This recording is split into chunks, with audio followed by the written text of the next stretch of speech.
저의 실패한 결혼 생활, 그리고 기가 막힌 복수까지 모든 이야기를 한데 털어놓고 싶어서 이렇게 사연을 올리게 되었습니다. 세상에 별별 인간 참 많다지만 이렇게 뻔뻔하고 아나무인한 사람들은 처음 본 것 같아요. 어떻게 이야기를 시작해야 할지 막막하고 또 사건이 너무 많아서 뒤죽박죽일지 모르겠지만 털어놔 보도록 하겠습니다. 제 이야기를 듣고 세상에 이런 정신 나간 인간들도 존재하는구나 하고 알아주셨으면 좋겠습니다. 우리 엄마는 정말 걸걸하신 분이었습니다. 반평생을 시장통에서 생선 손질해서 팔면서 저랑 우리 오빠를 먹여 살리다 못해 대학까지 턱하니 보내주셨거든요. 생선 팔아서 어찌 그런 돈을 만졌나 싶을 정도로 장사 수완이 참 좋으신 분이었습니다. 불의를 참지 못하고 시비를 거는 진상 손님에게 굵은 소금을 뿌려가며 지켜낸 시장통 한 구석이었죠. 그러던 엄마는 저희가 모두 고등학교를 졸업하자마자 생선 대가리 썰어 파는 일이 지겹다면서 식당을 하나 차리셨어요. 생선이 지겹다고 하시더니 생선 조림을 파는 가게를 내셨습니다. 우리 엄마의 요리 솜씨가 타인도 인정할 만큼 끝내주셨었거든요. 비법 양념을 대대손손 물려받은 전라도 토박이셔서 그런지 생선조림 가게는 정말 장사가 잘 됐습니다. 엄마의 양념도 한몫했지만 특이하게 무랑 고구마를 넣어서 조리셨는데 달짝지근하면서도 뒤에 확 올라오는 감칠맛이 끝내주셨죠. 제가 대학에 입학을 하자마자 생선 가게를 오픈하셔서 가게로 친구들을 몇 번 데려갔었어요. 내 친구들이 먹어보고는 진짜 우리만 알면 안 되는 맛이라면서 인터넷 카페 같은 데에 맛집이라고 올려주기도 했고요. 그때만 해도 파워 블로거라는 게 유행할 때라 저랑 친한 대학 동기가 파워 블로거였거든요. 자기 맛집 포스팅에 제대로 올려주고 나서부터는 호황을 이뤘죠. 그 친구한테는 제가 사례를 정말 톡톡히 했습니다. 손님들이 몰려오는데 맛까지 좋으니까 나중에는 줄을 서야 할 정도로 장사가 잘 됐습니다. 우리 엄마가 시장통에서 생선 가게 할 때 정말 욕 많이 본 사람이었거든요. 생선 사러 온 사람들이 여자 팔자가 얼마나 걸걸하면 생선 대가리나 치고 앉아 있냐고 그런 소리를 하는 할머니들이 진짜 많았어요. 우리 엄마가 절대로 그런 걸 곱게 보내줄 사람이 아니라서 동네 할머니들이랑 머리채 잡고 싸운 적도 있었죠.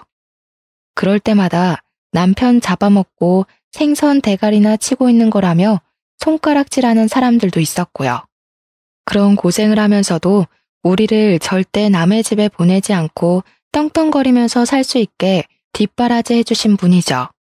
밤마다 고생하신 우리 엄마 소주 한 잔씩 하고 자는 걸 오빠랑 저는 알면서도 모른 척 할 수밖에 없었습니다. 우리 엄마가 세상에서 제일 싫어하는 게 가족들 욕 보이는 거였거든요. 아빠 돌아가시고 엄마가 생선 팔면서 우리 남매 남부럽지 않게 키우려고 얼마나 노력을 하셨었는지. 정말 우리 엄마는 상 받아야 하는 사람입니다. 아무튼 대학을 졸업할 쯤에는 우리 엄마의 가게가 진짜 제대로 자리를 잡게 되어서 집도 더 큰 집으로 이사를 갈 수 있었어요. 방이 2칸뿐이라 엄마와 계속 함께 자야 했는데 드디어 제 방이 생겼기에 얼마나 기뻤는지 모릅니다. 거기다가 가게도 더 큰 자리로 이사를 가게 되었고요. 혼자서 운영하던 테이블 4개 달랑 있던 가게가 2호점을 낼 정도로 대박을 쳤습니다. 4년 만에 여자 혼자 읽어낸 거라 정말 대단하다고 생각했습니다. 우리 엄마지만 존경스러웠어요. 물론 그렇게 성장하기까지 절대로 쉬웠던 건 아닙니다. 사기꾼들도 엄청나게 들러붙었었고요. 우리 가게에서 일했던 아줌마가 똑같이 베껴가서는 가게를 옆에다 차려놔서 싸움이 나기도 했죠. 물론 우리 집이 원조집이라 그 집 손님들이 죄다 떨어져 나가고 망하긴 했지만요. 투자를 해줄 테니 레시피를 공유하자는 프랜차이즈 집도 있었고, 엄마한테 투자해라 하면서 쫓아다니는 투자 사기꾼도 있었습니다. 그때마다 우리 엄마가 정말 대단하고 느낀 게 혹할만도 한데, 관상만 보고 저 새낀 사기꾼이 확실하다고 쫓아내고 그랬었어요. 생선 가게를 운영할 때부터 괴짜들도 많이 보고 진상들도 많이 봐서 얼굴만 봐도 눈에 보이는 관상이 있다고 하더라고요. 여러 차례 힘든 일을 겪고 난 뒤 오빠의 조언으로 엄마의 생선조림은 특허권을 신청하기도 했고 상표권을 신청하기도 했습니다. 우리 오빠는 나름 똑쟁이였는데 일찌감치 결혼을 했어요. 대학을 졸업하고 2년 만에 결혼을 했으니까 28살쯤 결혼을 했습니다. 대학 때부터 커플이었던 언니랑 결혼을 했는데 인상이 정말 동글동글하고 저한테나 우리 엄마한테나 싹싹하게 구는 맏며느리감 여자였습니다. 언니는 시집 오자마자 엄마 일을 돕겠다고 선언한 뒤 주방에서 일을 했고요. 자연스럽게 엄마가 관리하던 2호점을 오빠네 부부가 물려받았습니다. 새언니는 정말 싹싹하고 우리 엄마한테 너무나도 잘했고 일도 애둘러 하는 것 없이 열심히 했습니다. 틈틈이 저까지 챙겨주는데 제가 얼마나 새언니한테 고마웠는지 몰라요. 엄마는 저한테 나중에 결혼해서 할 일 없으면 3호점을 내주겠다고 했는데 오빠가 결혼할 때 저는 취직이 확정되었습니다. 제가 취직한 곳은 미술관이었습니다. 꽤 오래된 곳이었는데 저는 작품 설명에는 영 재능이 없어서 작품을 판매하는 영업직 직원이었다고 하는 게 더 맞을 것 같네요. 큐레이터를 하기에는 경력도 전혀 없었고 부족한 게 많아서 작품을 판매하는 쪽으로 열심히 일을 했죠. 우리 전시관이 오래된 만큼 단골 손님들도 꽤 많고 좋은 작품을 전시한다고 유명했단 말이죠. 인사동 쪽에서도 이름만 대면 알 법한 유명한 곳이었는데 우리 미술관에 매일 출석하듯이 오는 남자 손님이 한 분 계셨습니다. 직장 선배 말로는 매일같이 보러 온 지 몇 개월이 됐다는데 빤히 작품들을 둘러보고 이것저것 살펴보고 간다는 것이었습니다. 저한테 한번 대응을 해보라고 작품을 살 것 같진 않지만 혹시 모르지 않겠냐고 하더라고요. 그래서 슬쩍 가서 마음에 드는 작품이 있으시냐 물어보니까 아니라고 손사래를 치더라고요.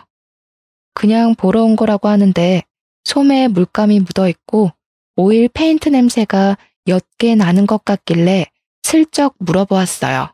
화가시냐고 하니까 어떻게 알았냐면서 하들짝 놀라더라고요. 물감 냄새가 나는 것 같아서요 하니까 자기한테 냄새 나냐고 킁킁거리는데 그 모습이 어벙한 게 귀엽더라고요. 매일같이 오니까 저도 모르게 매일같이 옆에 서서 대화를 나누게 되었습니다. 한 가지 작품 앞에서 빤히 계시길래 이 화가의 작품을 좋아하냐 물어보니 그런 건 아니고 그림을 어찌 저리 생동감 있게 그릴 수 있는지 궁금해서 보는 거래요. 자기는 무명 화가고 아직 개인 전시회 같은 것도 엄두를 못 내는 정도라고요. 자연스럽게 그림에 대한 대화로 시작해서 각자의 사생활까지 이야기하는 사이로 발전했습니다.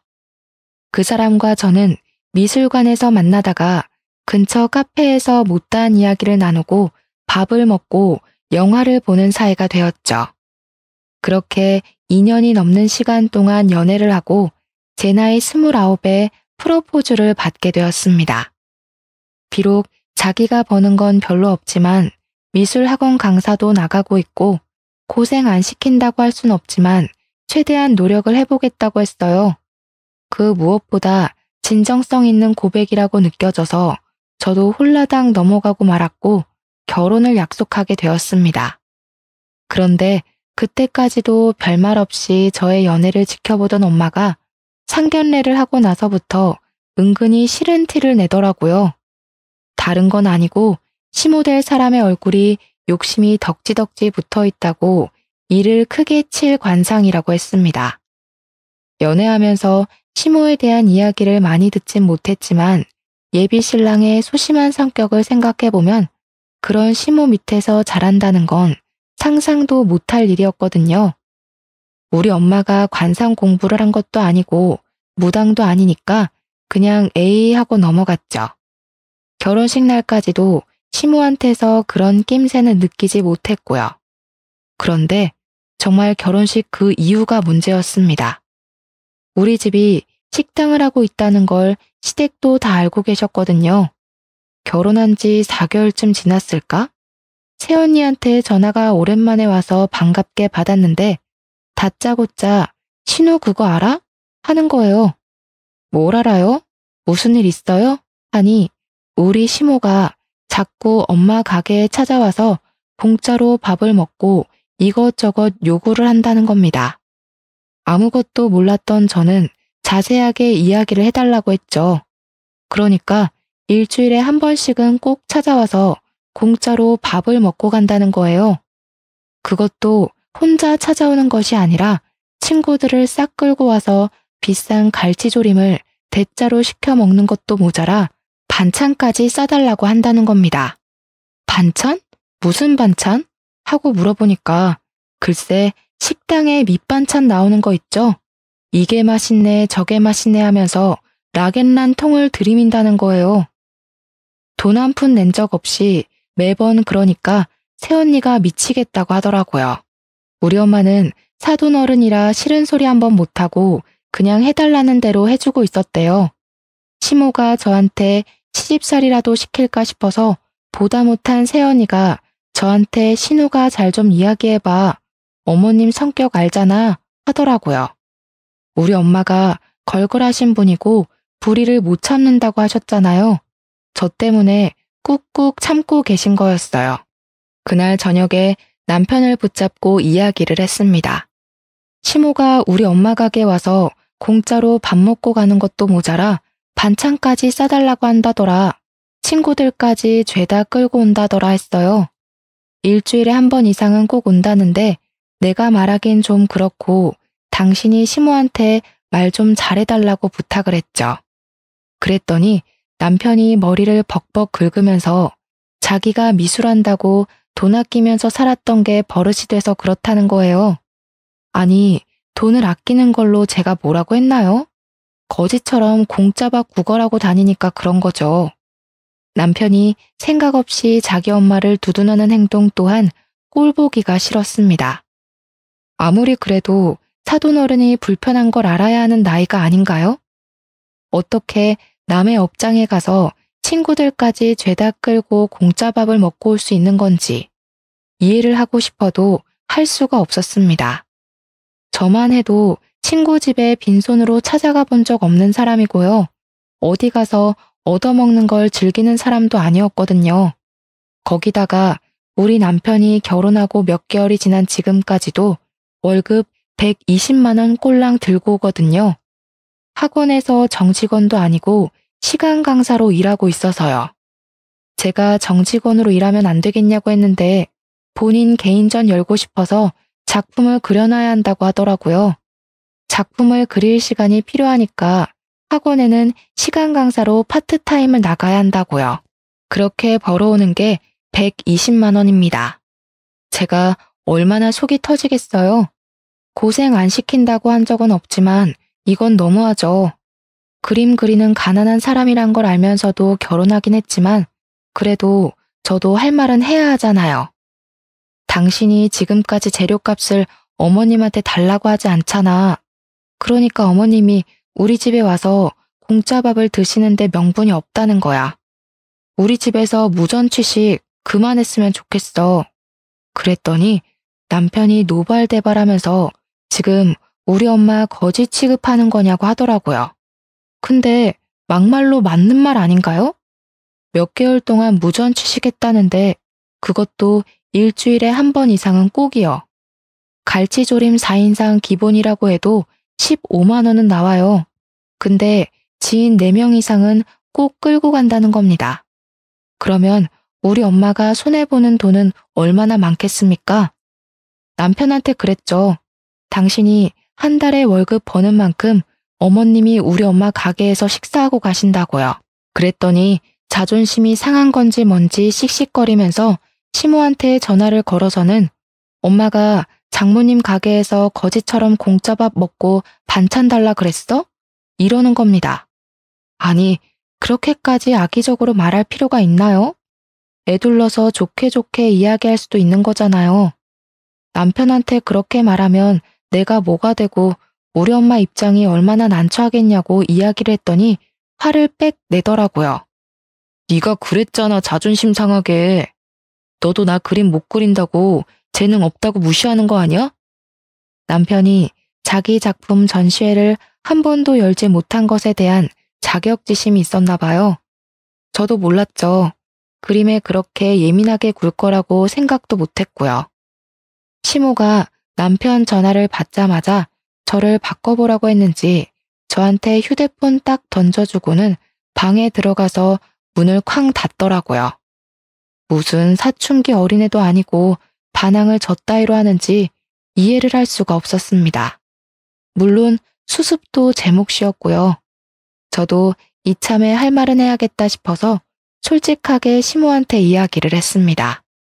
우리 엄마도 땅 파서 장사하는 게 아니니까 앞으로 방문하실 때는 제값 내고 드셨으면 좋겠어요. 반찬도 싸달라고 하시면 가게 손님한테 드릴 밑반찬이 없잖아요. 내가 우리 아들을 어떻게 키웠는데 이런 취급을 받아야 하는 거니? 네가 얼마나 우리 아들을 무시했으면 우리 아들이 저런 소리를 해. 제가 한 말 중에 아들을 무시하는 말이 있었다고 생각하세요? 저는 아무리 생각해도 없더라고요. 그래서 저는 무시한 적 없는데요 하고 말을 했는데 오히려 제 말을 시모가 무시하더라고요. 제 말은 듣지도 않고 자기가 못난 엄마라 서럽다, 며느리한테 이런 소리 들을 줄 꿈에도 몰랐다 하는데 이해가 안 갔어요. 무전 취직하길래 하지 말라고 한 게 왜 서러운 일인 거죠? 어머님, 우리 아들 아주 말끝마다 그러시는데 그 귀한 아들이 한 달에 120만 원 버는 거 아시죠? 근데 어머님은 저희 엄마 가게에서 한 달에 100만 원어치 이상을 드세요. 너무 놀부심보 아닌가? 저희 엄마가 자선업체도 아니고 봉사단체도 아니잖아요. 그러니까 시모가 내가 지금 거지라는 거냐면서 우리 아들이 한 달에 120만 원 번다고 무시하냐는 겁니다. 능력 없다고 무시하냐, 네가 더 잘 번다고 남자를 깔보면 되냐 안 되냐 하는데 귀가 따가웠습니다. 능력 없는 남편 데리고 살아주는데 저한테 고마워하세요. 120만 원 버는 아들 키워놓고 저한테 이런 취급을 받아야겠냐고 하셨죠? 그럼 120만 원 버는 만큼 딱 그만큼만 저도 시댁에 베풀게요. 남들은 300만 원 넘게 벌어와도 있는 척 유세 안 떠는데 고작 120만 원 버는 아들 데리고 지금 유세 떠시는 거예요? 끝으로 양심도 없으시지까지 덧붙이니 시모가 전화를 뚝 끊어버리시더라고요. 제가 생각해도 너무 세게 말했나 싶긴 했는데 언제까지 우리 엄마가 손해보고 살 수는 없으니까요. 그 뒤로 시모한테 연락이 며칠간 없었고 저는 새언니한테 문자를 남겼습니다. 제가 시모한테 말 잘해놨으니까 더 이상 무전 취식할 일 없을 거라고 했죠. 무슨 일 생기면 꼭 연락해달라고 신신당부를 했는데 새언니가 그 문자 받고 엄마한테 이야기를 했나 보더라고요. 우리 엄마는 혹여라도 제가 시집살이를 당할까봐 걱정이 되어서 그래도 일주일 내내 오는 거 아닌 게 어디냐고 가끔 와서 드시고 가라고 하는데 저는 싫었어요. 저한테 이제 뭐 돈 1, 20만 원에 궁상 떠는 사람도 아니고 딸내 시댁 어르신인데 그 정도 대접을 할 수 있다고 하시는데 됐다고 했습니다. 시모도 저한테 삐졌는지 뭔지 한 2주 뒤쯤부터 다시 연락을 해서는 평소에 안 하던 잔소리를 막 하더라고요. 애는 언제 가질 거냐 하면서 딱 인터넷에서 보던 전형적인 시모의 잔소리 있죠? 도대체 시모들은 왜 다 그런 건지. 뭐만 하면 애는 언제 낳냐, 아이는 안 생겼냐 하는데 제가 무슨 애 낳는 기계도 아니고. 더군다나 남편이 120만 원 벌어오는 상황에서 무슨 애를 낳겠어요? 제가 임신해서 육아휴직이라도 쓰거나 일을 그만두면 우리 집 생계는 누가 책임져 준답니까? 시모가 생활비 줄 것도 아니고 대책이 없어도 너무 없는 소리만 하니까 나중에는 예 하고 말게 되더라고요. 아무튼 3개월을 꼬박 손주 타령을 하길래 저도 발끈해서 남편이 정직원이 되거나 그림이 좀 팔리거나 해서 돈을 벌어와야 되지 않겠냐고 했어요. 제가 일을 그만둬야 임신 계획도 가지고 하지 않겠냐고, 상식적으로 내가 임신하고 애 키우고 어떻게 일을 하겠냐고 대답했죠. 그러니까 시모가 말꼬리를 잡으면서 나보고 지금 상식이 없다고 그러는 거야? 이러잖아요. 그렇게 말꼬리를 잡는 것도 진짜 재주라면 재주겠네요. 너무 피곤했습니다. 시모까지 저한테 저러니까 남편은 저한테 또 무슨 자격지심을 부릴까 하는 생각부터 들었어요. 어머님, 그러면 이 집에서 유일하게 돈 버는 제가 애 키운다고 일을 그만두면 누가 우리 부부를 먹여 살리죠? 아, 어머님 돈 많으세요? 그래서 저희한테 돈 쥐어주고 싶으셔서 애부터 낳으라고 독촉하시는구나? 저는요, 그럼 어머님만 믿고 당장 사직서 내고 올게요. 어머님께서 저한테 월급 주시면 되겠다. 저는 한 달에 400만 원 좀 안 되게 벌거든요. 넉넉하게 매달 400만 원씩 보내주시면 아이 키울 때 부족함 없을 것 같은데 괜찮으시겠어요? 뭐라고? 나한테 지금 네 월급을 달라고? 이게 말이야 방구야. 너는 상식적으로 그게 말이나 되는 소리니? 너네 애 키우면서 나한테 왜 돈을 달래? 이게 미쳤나? 왜요? 저는 아이 키울 여건이 안 돼서 안 낳겠다고 한 건데 굳이 어머님께서 낳으라고 하시는 거 보니까 자신이 있어서 낳으라고 닥달하신 줄 알았어요. 그게 아니라면 저한테 왜 자꾸 아이 낳으라고 강요하세요? 그리고 말 한 번 잘하셨네요. 어머님 말대로 저희 아이거든요? 어머님 애가 아니라요. 저희 부부 밑에서 태어날 아이를 저희가 계획해야지. 왜 어머님께서 일일이 참견이세요? 그렇게 답답하시면 매달 400만 원씩 보내주고 잔소리하세요. 시모가 이렇게 할 말 다 하는 며느리는 너밖에 없을 거라고 씩씩거리시더니 할 잔소리가 없으신지 끊어버리셨습니다. 그렇게 한동안 아이 이야기는 쏙 들어가고 잠잠해졌어요.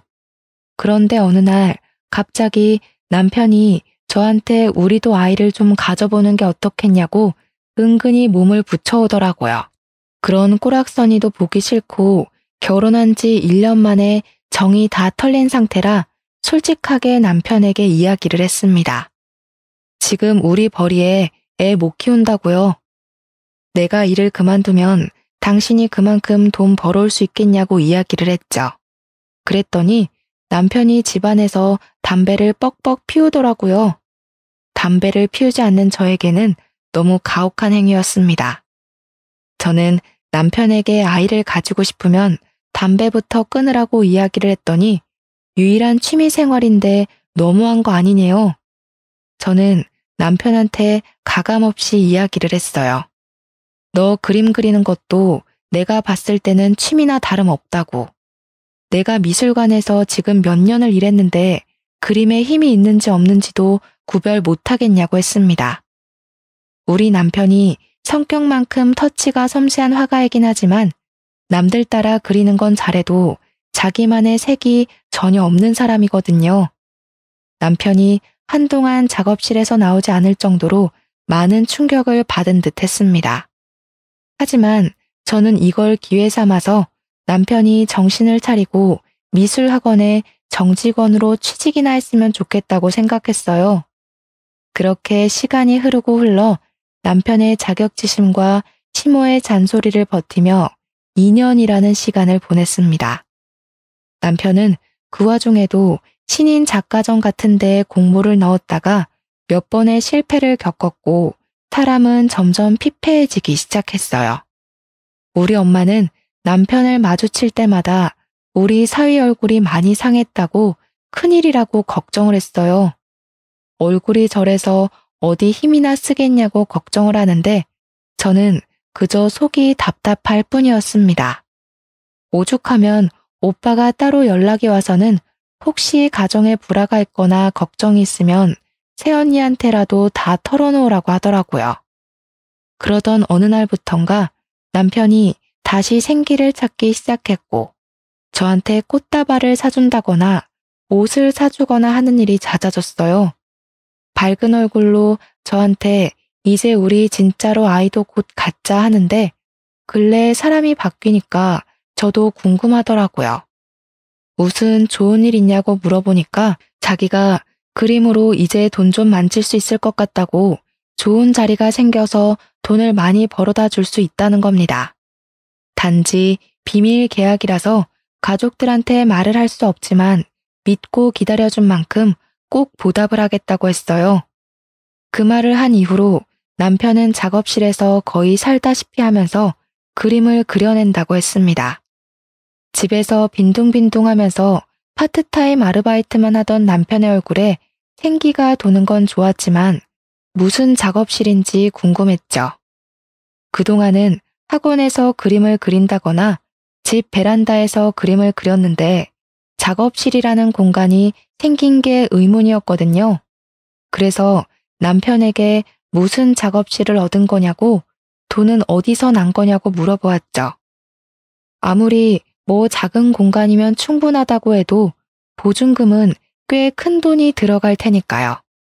남편은 아주 떵떵거리면서 새로 일하게 된 회사에서 얻어준 작업실이라고 했어요. 그러면서 제 손을 꼭 잡고는 앞으로 먹고 사는 거 걱정 없이 해주겠다고 그동안 자기가 너무 못 벌어와서 미안하다고 사과를 하더라고요. 이 남자가 취업을 하더니 정말 철이라도 들은 건가 싶어서 저는 의아했죠. 그런데 남편이 정말 한 달 뒤에 월급이라고 통장에 찍힌 돈을 보여주는데 무려 300만 원이라는 돈이 찍혀 있는 게 아니겠어요? 300만 원이라는 돈이 남들한테는 늘 벌어왔던 돈일 수도 있지만 우리 남편에게는 정말 큰 의미나 다름없었거든요. 앞으로 잘만 하면 더 오를 거라며 내가 이제 걱정 없이 살 수 있게 해준다고 했지 하면서 큰 소리를 치는데 엄지를 척하니 올려주었습니다. 무슨 일을 하는 건지는 몰라도 분명 그림으로 벌어온 돈일 텐데 우리 남편의 자존심이 회복되는 것 같아서 진심으로 기뻤습니다. 돈이 생기고 나니까 남편이랑 저의 사이도 점점 회복되기 시작했습니다. 다시 물감 냄새를 진하게 묻혀오는 남편한테 애정이 막 샘솟기도 했고요. 우리 남편의 표정이 남들이 보기에도 쑥쑥 밝아졌어요.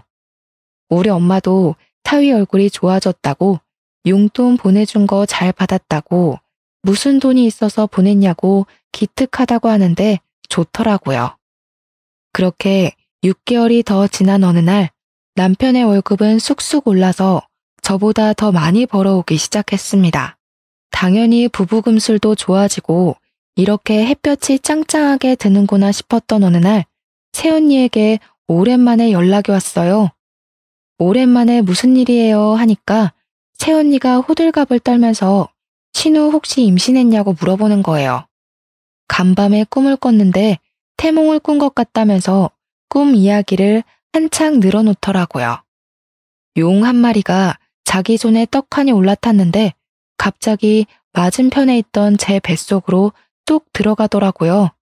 그래서 제가 웃으면서 임신은 무슨요 하는데 순간 마지막 생리일이 언제였더라? 하는 생각이 들었어요. 언니, 잠시만요. 저 임신 테스트기 해봐야 할 것 같아요.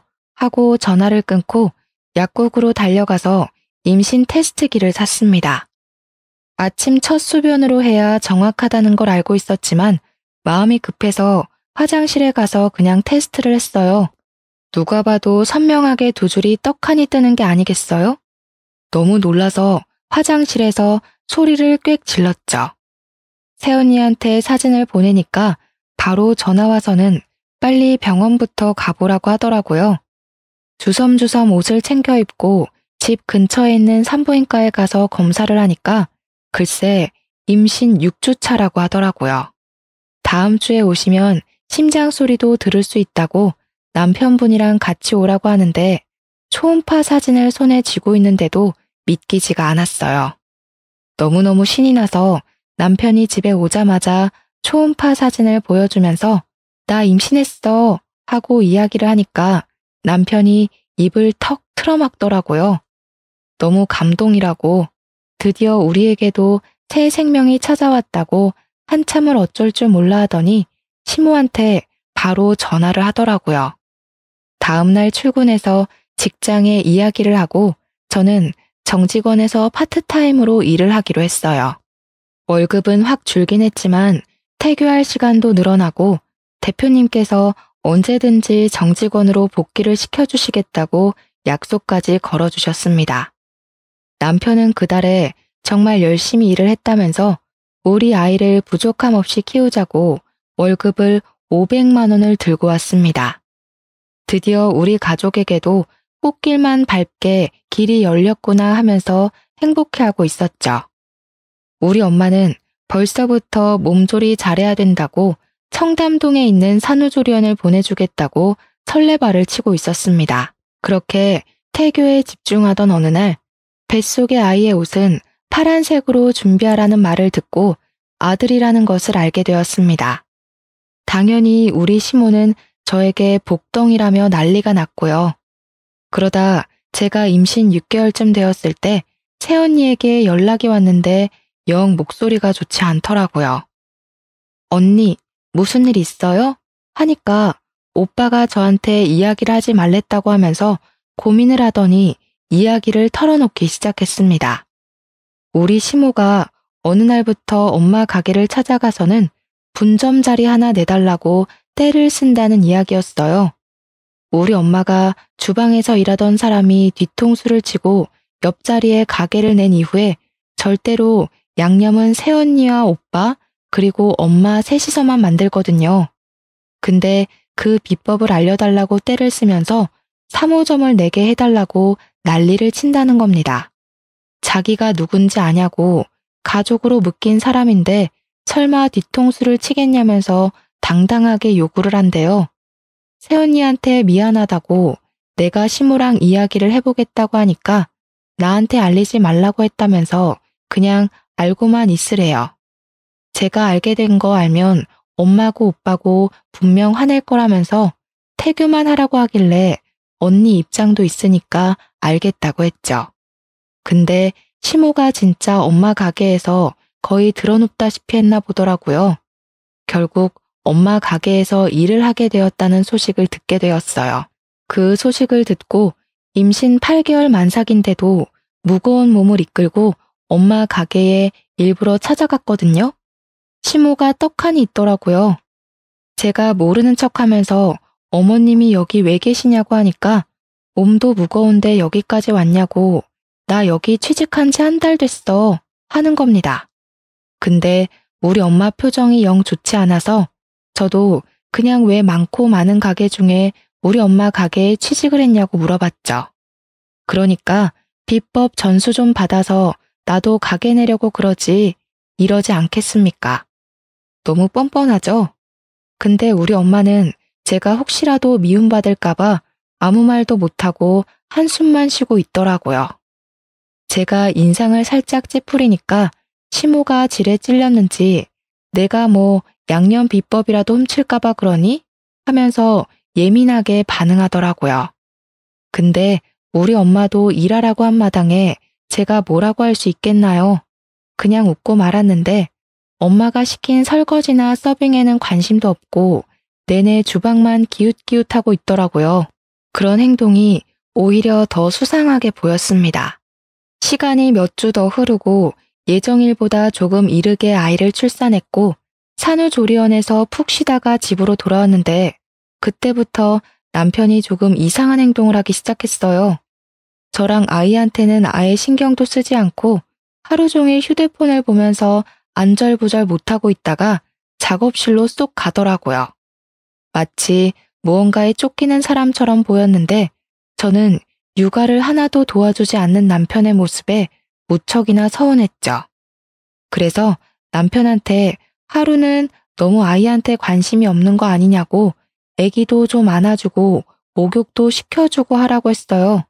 그랬더니 예민하게 버럭하면서 자기가 일하느라 바빠 죽겠는데 그럴 시간이 어디 있냐고 하더니 화장실에 들어가서 담배를 피우더라고요. 애도 있는데 담배를 피우니까 냄새가 거실까지 올라오고 진짜 너무 짜증나더라고요. 날이 갈수록 안색은 나빠지고 무슨 일 있냐고 물어봐도 신경 쓰지 말라고 예민하게 반응하고 남편 일인데 어떻게 신경을 쓰지 않을 수가 있겠어요? 시모한테 물어봐도 아무 말 못 들었다고 하고 저한테 알아서 하겠지 자기가 애도 아닌데 하고 말더라고요. 뭔가 찜찜했지만 말을 해주지 않으니까 꾹 참았습니다. 언젠가는 털어놓겠지 싶었고 저도 육아하느라 많이 지쳤거든요. 그러다가 사건이 터지고서야 모든 걸 알게 되었습니다. 어느 날 집에 경찰이 들이닥친 거예요. 저는 아이랑 자고 있었고 남편은 작업실에서 밤을 새우고 아침에 들어와서 작은 방에서 자고 있었거든요. 초인종 소리가 끊임없이 들리길래 누군가 하고 문을 열었더니 경찰입니다 하면서 무슨 종이랑 신분증을 막 보여주더라고요. 자다 깨서 정신이 없는 상태로 경찰이 여기 왜 왔냐고 물어보니까 영장 보이시죠? 압수수색하러 왔습니다. 하는 겁니다. 저는 너무 놀라서 이 작은 집에 압수수색할 것이 뭐가 있냐고 하니까 그림을 찾는데요, 글쎄. 알고 보니 모작을 만들어서 사기를 치던 일당을 검거하는 중인데 그 일당이 여기에 산다는 게 아니겠어요? 우리 남편 이름 석자를 딱 부르면서 어디 있냐고 찾는데 저는 너무 놀라서 우리 남편이 뭐가 어째요? 하고 있었죠. 경찰이 들이닥쳐서 방을 막 뒤지는데 애는 깨서 울지 작은 방에서 자고 있던 남편한테 수갑을 채우고 있지 아수라장이었습니다. 무슨 일이냐고 설명 좀 해달라고 하니까 저한테 경찰서로 오라고 하더라고요. 애를 업고 경찰차를 뒤따라서 택시를 타고 갔죠.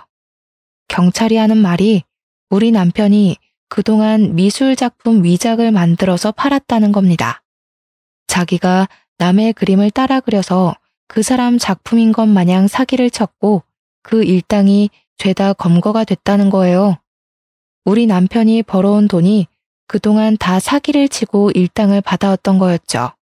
저는 몰랐고요.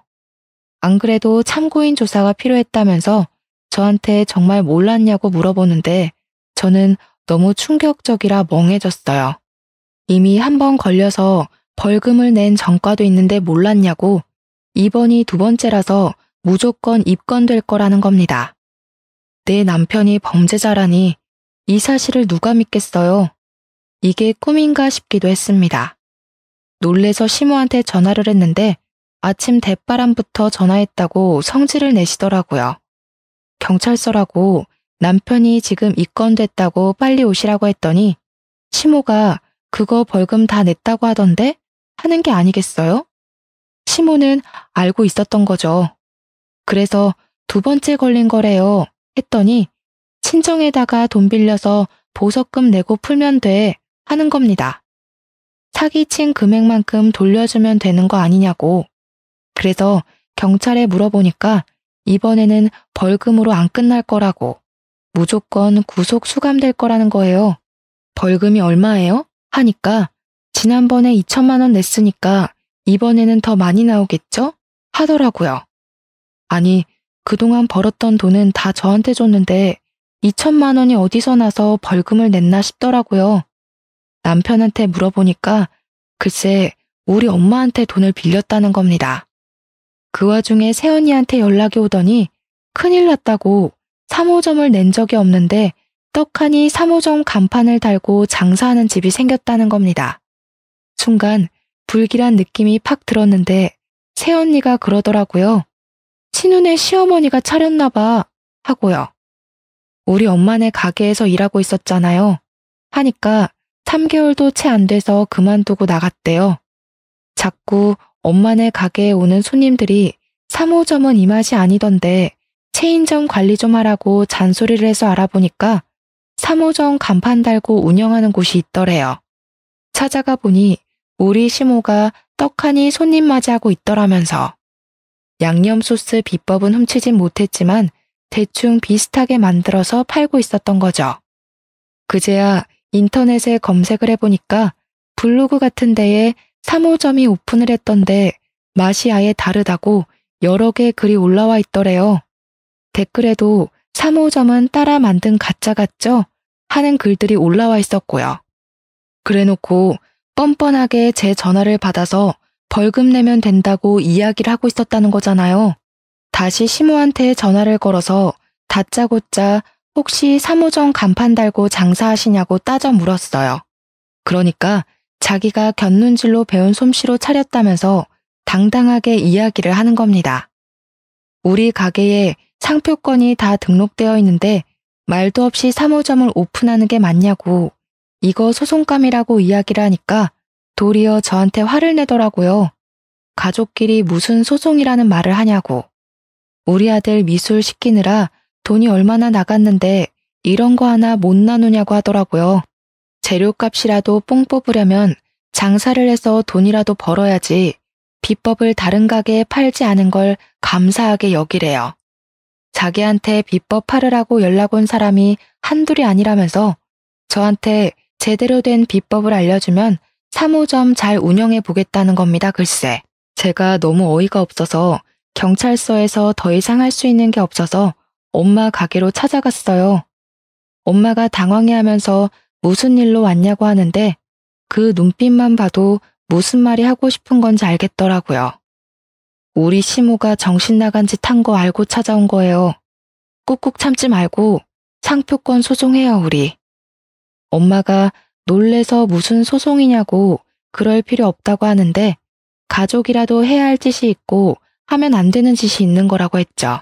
안 그래도 손님들이 맛 다르다고 난리친다면서 엄마 가게 매출도 떨어지는 거 아니냐고 화를 냈습니다. 묵묵부답으로 일관하시길래 지금 경찰서 갔다 오는 길이라고 남편이 사기쳤다는 사실을 알려드렸어요. 그러면서 엄마한테 돈 빌려갔다면서 남편이 처음 걸렸을 때 벌금을 엄마 돈으로 냈다고 하던데 하고 말을 했죠.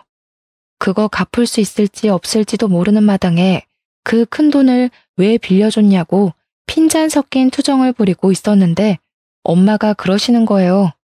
사위가 끌려가게 생겼다는데 돈 8천만 원이 뭐가 문제냐고 더 큰 돈이 필요하대? 하시는 겁니다.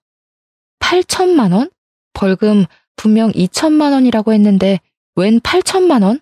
분명 경찰이 처음 벌금 2천만 원 나왔으니까 두 번째는 더 나올 거라고 했는데. 엄마, 무슨 소리라는 거야. 벌금 2천만 원이고 그 이후에 또 사기를 쳐서 경찰서에 또 갔다고. 이번에는 입건될 거라는데? 그러니까 엄마가 통장을 들고 나오더니 남편한테 8천만 원을 송금한 내역을 떡하니 보여주는 거예요. 머리가 핑핑 돌면서 이게 다 무슨 상황인가 싶었습니다. 바로 엄마랑 같이 시모가 운영한다는 3호점에 찾아갔어요. 시모가 드디어 양념의 비법을 알려주러 온 거냐고 묻는데 열이 받아서 셀프 코너에 있는 깍두기 통을 들어 엎어버렸습니다. 시모가 놀래서 미친 거냐고 이게 무슨 짓이냐고 소리를 쳤죠. 벌금 2천만 원 빌린 게 아니라 8천만 원을 빌렸다고? 6천은 어디 갔어요? 아이고, 그걸 또 곳에 가서 일렀어? 지네 엄마가 생선 대가리 잘라 팔았다더니 딸도 기가 센 건가? 우리 아들이랑 붙어 먹어서 우리 아들 망한 거 아니냐? 팔짝 꼬인 거 아니야? 그 소리에 우리 엄마가 열이 받아서 시모한테 소리를 쳤죠. 손질해준 생선을 냅다 던지면서 내 돈 어디다 썼냐고 말이에요. 그 돈으로 이 가게 보증금 냈지. 엄마가 부들부들 떨면서 상표권 소송 걸 거라고 단단히 준비하라고 소리치고 나왔습니다. 상표 등록 다 해놨던 가게였기에 명백한 상표권 침해였거든요. 남편은 결국 유치장으로 가게 되었고 우리 가족들은 저에게 이혼을 하라고 했습니다. 저도 그게 맞다 싶어서 이혼 소송을 바로 접수했고 변호사의 도움으로 상표권 침해 소송도 접수했죠. 소송에 걸린 시모가 우리 아들 살려달라고 자기도 소송 걸리면 뭐 먹고 사냐고 애걸복걸 하더라고요. 아들이 죽든 말든 저랑 뭔 상관이에요? 생선 대가리 잡는 집안이라면서 개무시하더니 저희가 무슨 자선단체예요? 나 몰래 친정에서 빼간 돈 1원도 남김없이 다 받을 겁니다. 아들내미 미술 시켰다고 유세는 다 떨더니 지금 꼬락서니 참 볼만하네요. 아들은 그림 공부 시켜놨더니 남의 작품이나 베끼고 있고 어머님은 남의 요리 비법 훔치다가 소송까지 걸리고요. 아주 둘이 모자간 게 아니랄까봐 우리 친정 무시할 게 아니라 그쪽 집안 도둑놈 집안이라고 스스로 욕해야 맞는 거 아니에요? 제 말에 아무 소리도 못 하더라고요. 결국 남편은 유치장 간 게 컸는지 친권, 양육권 모두 저에게 돌아오고 이혼 소송에서 승리했습니다. 상표권 침해 소송 또한 저희 가족이 당연히 이겼고 벌금 최고액 5천만 원이 나오게 되었죠. 원래 원조 본점이라며 거짓말 치는 건 많이 봤는데 동일한 상표로 3호점 떡하니 걸고 내는 몰상식한 인간은 처음이라고 변호사님이 혀를 내둘렀어요. 물론 시모가 계약한 3호점 자리 또한 상표권 침해 금지를 청구해서 간판을 바꿔 달게 되었고 장사는 폭삭 망했죠. 월세도 한 푼 못 내는데 어떻게 유지를 하겠습니까? 엄마가 빌려준 8천만 원 또한 문자 내역에 송금 내역이 남아 있었고 갚겠다는 남편의 음성 또한 녹음되어 있었어요.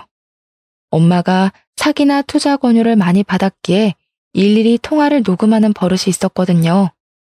내용 증명 바로 보냈더니 시모가 또 연락이 왔더라고요. 당장 갚으라고 민사소송 준비 중이라고 했더니 저한테 잘못했다고 빌기 시작했습니다. 내가 평생 속죄하면서 살 게 엄이야. 내가 3호점 차린 가게에 보증금 5천이 들어갔고 인테리어 한다고 1,000만 원을 썼다. 차라리 3호점을 너희가 인수해서 운영하면 안 되겠니? 공짜로 명의 변경 다 해줄게. 제발. 아줌마, 이미 망한 가게를 왜 우리가 기어 들어가서 장사를 합니까? 멍청해서 그래요?